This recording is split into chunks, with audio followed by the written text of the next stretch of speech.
तो hello Jharkhand board के प्यारे बच्चों, आपका स्वागत है हमारे पीके इंस्टीट्यूट में। जैसे कि आप लोग देख सकते हैं कि जो साइंस का वेरी मोस्ट इम्पोर्टेंट जो ऑब्जेक्टिव क्वेश्चन,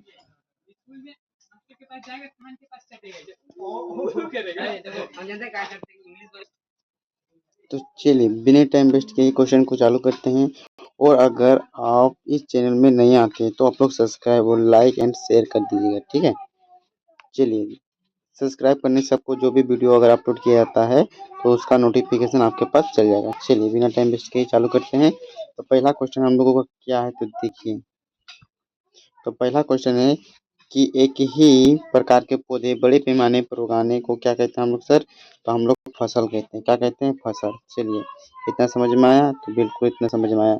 खरीफ फसल उगाने का सामान्य किस ऋतु में बोई जाती है सरकार?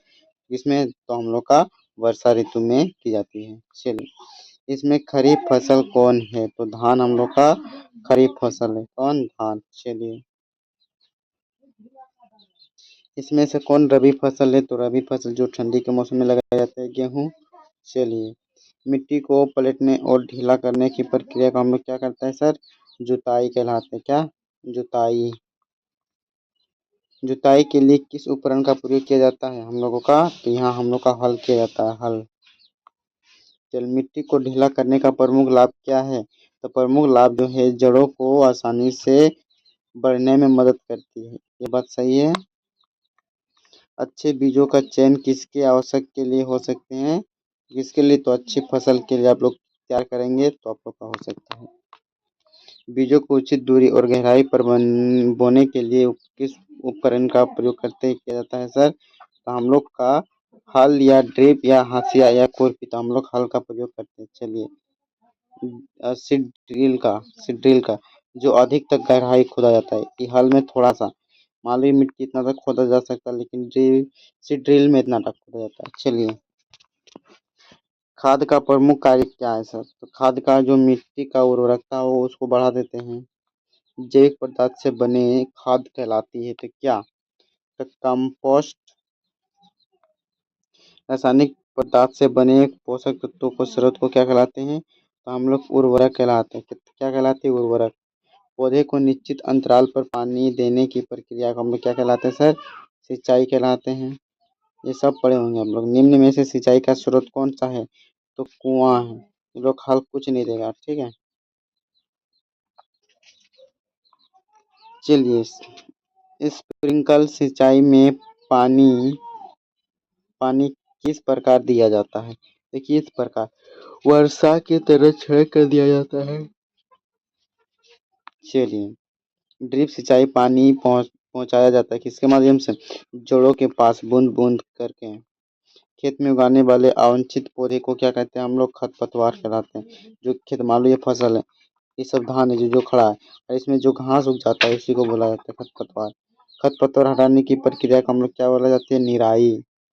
क्या? निराई बोला जाता है। खरपतवारनाशी का प्रयोग किसके लिए किया जाता है? खरपतवार का नियंत्रण करने के लिए, फसल को उगाने के लिए, खरपतवार को नियंत्रण करने के लिए, ठीक है।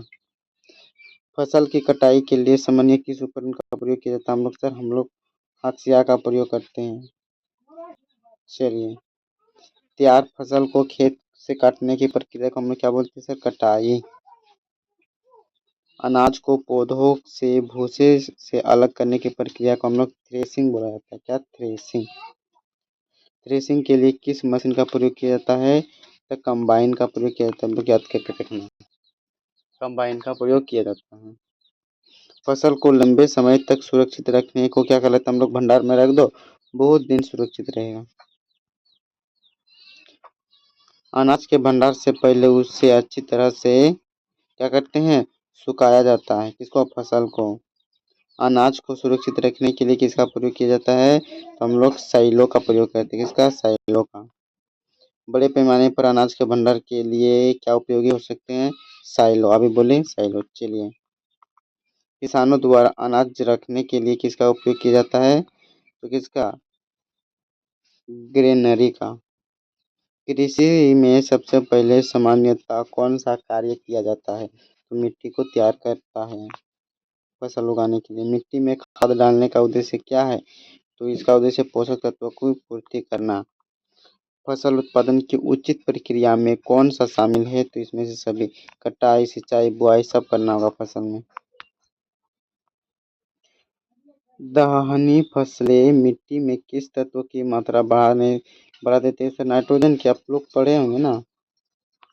चलिए दलहनी पौधे की जड़ों में पाए जाने वाले जीवाणु तो राइजोबियम, जो नाइट्रोजन की स्थिरीकरण करते हैं। राइजोबियम मुख्यतः किससे संबंधित है? तो हम लोग का नाइट्रोजन से संबंधित है। चलिए इतना समझा। फसल की वृद्धि के लिए पौधे को किसकी आवश्यकता होती है? तो जल की, पोषक तत्व की और प्रकाश की, इसमें से सभी। चलिए, हल का प्रयोग प्रमुखतः किस प्रकार में किया जाता है? सर जुताई के लिए।